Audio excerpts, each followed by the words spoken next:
नमस्कार मित्रांनो, तुमच्या सर्वांचं आपल्या DM फार्मा या यूट्यूब चॅनलमध्ये सर्वांचं स्वागत आहे.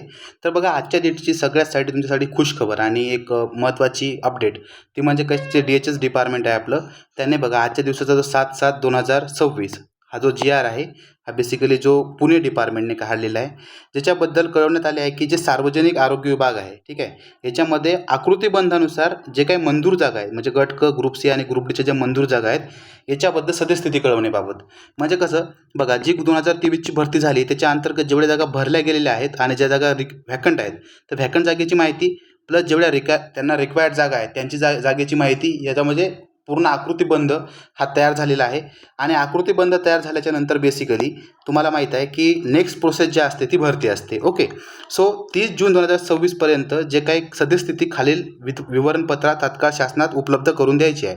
म्हणजे यांनी काय 30 जूनचा जो निर्णय होता, 30 जूनचा निर्णय काय होता सरकारचा, की तुमच्या डिपार्टमेंटमध्ये लागणाऱ्या जे काही रिक्त जागा आहेत किंवा जेव्हा लागणाऱ्या जे नवीन भरतीच्या जागा आहेत त्या काय करायच्या होत्या, प्रत्येक हॉस्पिटलला डिस्प्ले करायच्या होत्या DHS डिपार्टमेंटला. ओके, सो आताच्या नवीन GR नुसार काय करायचं, त्यांनी 30 जूनपर्यंतची सद्यस्थिती होती किंवा ज्या व्हॅकंट जागा आहेत ते त्यांनी मागवलेल्या आहेत.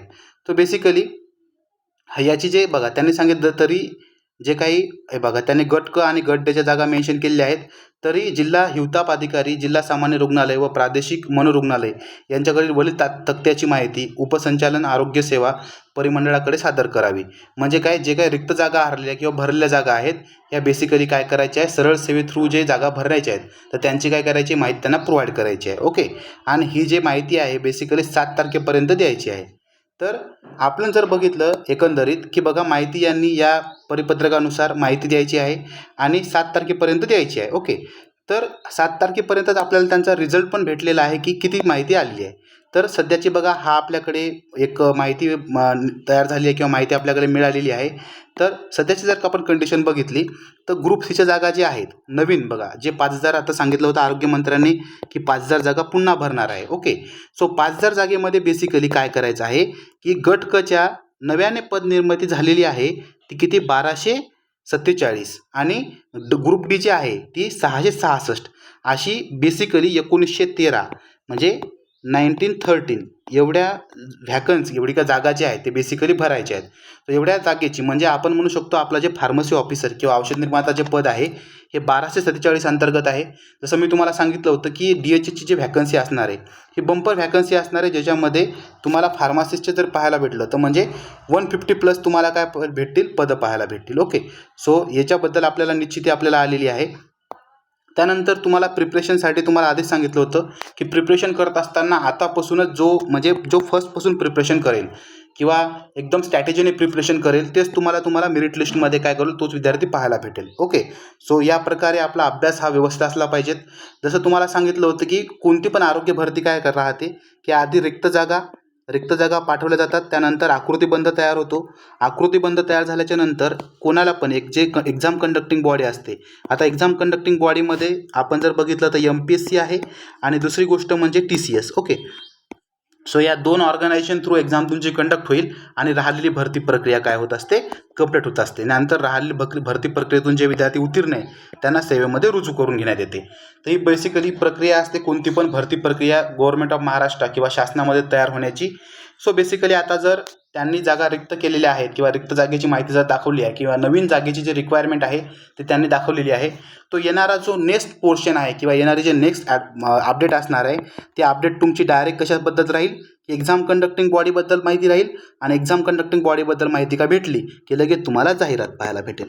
म्हणजे तुम्हाला एकंदरीत सांगतो की येथील 2 किंवा 2.5 महिन्यापर्यंत एकंदरीत 1.5 किंवा 2-2.5 महिन्यापर्यंत तुम्हाला आरोग्य विभागाची मेगा भरती पाहायला भेटेल, ज्याच्यामध्ये तुमच्या औषध निर्माण अधिकारीच्या 150+ तुम्हाला काय भेटतील, पोस्ट पाहायला मिळतील. ओके, सो प्रत्येक कॅटेगरीमधल्या विद्यार्थ्यासाठी, प्रत्येक विभागामधल्या, प्रत्येक डिव्हिजनमधल्या विद्यार्थ्यासाठी हे बेस्ट ऑपॉर्च्युनिटी आहे तुमचं करिअर ॲज अ औषध निर्माण अधिकारी म्हणून बनण्यासाठी. तर तुम्हाला माहिती आहे सिलॅबससाठी काय आहे, सिलॅबस आपल्याला तोच राहतो, टेक्निकल नॉन टेक्निकल. कोणता पण आपली फार्मासिस्ट जे पोझिशन आहे ती टेक्निकल पोझिशन आहे. ओके, सो टेक्निकल पोझिशनच्या जे परीक्षा होत असतात ते टेक्निकल आणि नॉन टेक्निकल या 2 सिलॅबसमध्ये कव्हर होतात. जसं तुम्हाला सांगितलं आहे की 80 क्वेश्चन हे आपले टेक्निकलवर येतात आणि 20 क्वेश्चन हे नॉन टेक्निकलवर येतात. ओके, याची जे परिपूर्ण तयारी जी आहे हे आपल्या आरंभ 2.0 या बॅचमध्ये आपण चालू करत आहे, जी बॅच तुमची 24 जूनपासून चालू झालेली आहे आणि जे रेकॉर्डेड लेक्चर आहे ते तुम्हाला आपल्या ॲपमध्ये मिळून जातात. या बॅचमध्ये तुम्हाला लाईव्ह क्लासेस प्लस लाईव्ह क्लासेसचे रेकॉर्डेड क्लासेस प्लस तुम्हाला टॉपिक वाईज नोट्स, त्यानंतर टॉपिक वाईज तुम्हाला प्रिवियस इयर बँक, त्यानंतर तुमचे विकली टेस्ट, ओके, विकली टेस्ट, त्यानंतर तुम्हाला पर्सनल मेंटरशिप, या सगळ्या गोष्टी तुम्हाला आपल्या बॅचमध्ये मिळतात. ओके, आता जे मी तुम्हाला सांगितल्याप्रमाणे, जसं मी तुम्हाला इंस्टाग्रामवर आपल्या चॅनलवर जे DM फार्माचं चॅनल आहे इंस्टाग्रामचं, त्याच्यावर मी मेन्शन केलं आहे की फक्त आपल्याकडे सध्या म्हणजे 12 जे आहेत ॲडमिशन ते फक्त आपण 1200 रुपयाने काय झाले करणार आहे. नंतर प्राईस काय होणार आहे, इन्क्रीज होणार आहे. नंतर प्राईस जे असेल बॅचची ती 1500 असेल. ओके, कारण की ॲक्सेसचे चार्जेस पण इन्क्रीज झाले आहेत. सो या कारणास्तव आपण प्राईस वाढवली आहे. सो तुम्हाला जर फास्टमध्ये 1200 रुपयामध्ये जर ॲडमिशन तुमचं सिक्युअर करायचं असेल तर तुम्ही 9561318421 या नंबरवर मला कॉल करू शकता किंवा व्हॉट्सअपला मेसेज करू शकता बॅच इन्क्वायरीसाठी, किंवा जे काही तुमच्या ॲडमिशनच्या फर्दर प्रोसेससाठी तुम्ही मला मेसेज करू शकता. आपली जे बॅच आहे मित्रांनो ती एकदम रिझल्ट ओरिएंटेड बॅच आहे. जे तुमच्या DHS डिपार्टमेंटचे रिक्वायरमेंट आहे, जे तुमच्या DHS डिपार्टमेंटच्या सिलेबसचं जे डिकोडिंग करून जे आपण अभ्यास करून घेत आहे, तो तुमचे एकदम प्रॉपर म्हणजे आपण म्हणू शकतो की रिझल्ट ओरिएंटेड बॅच आपली ही आरंभ 2.0 राहणार आहे. ज्याच्यामध्ये तुमच्या एकदम तुमच्या खिशाला परवडेल या प्रमाणामध्ये किंवा या पैशामध्ये तुमची तयारी करून घेण्याचं आहे.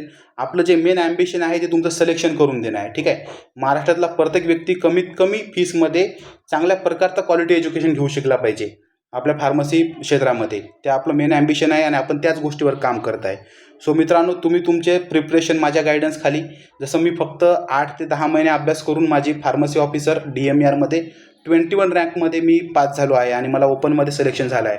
सो मी माझ्याच जे वे आहे किंवा माझ्याच जे गाईडन्सने तुम्हाला मी सगळ्या गोष्टी सांगणार आहे आणि मेन म्हणजे मी सगळ्या गोष्टी पर्सनली सांगत असतो. ओके, सो तुम्हाला असं एकदम बल्कमध्ये क्लासेस वाटणार नाही, असं जसं तुम्ही तुमच्या एका मित्राकडून शिकता या प्रकारच्या आपल्या क्लासेसचं मोटिव्ह आहे. ठीक आहे, सो तुम्ही आपल्या क्लासेसला जॉईन करू शकता.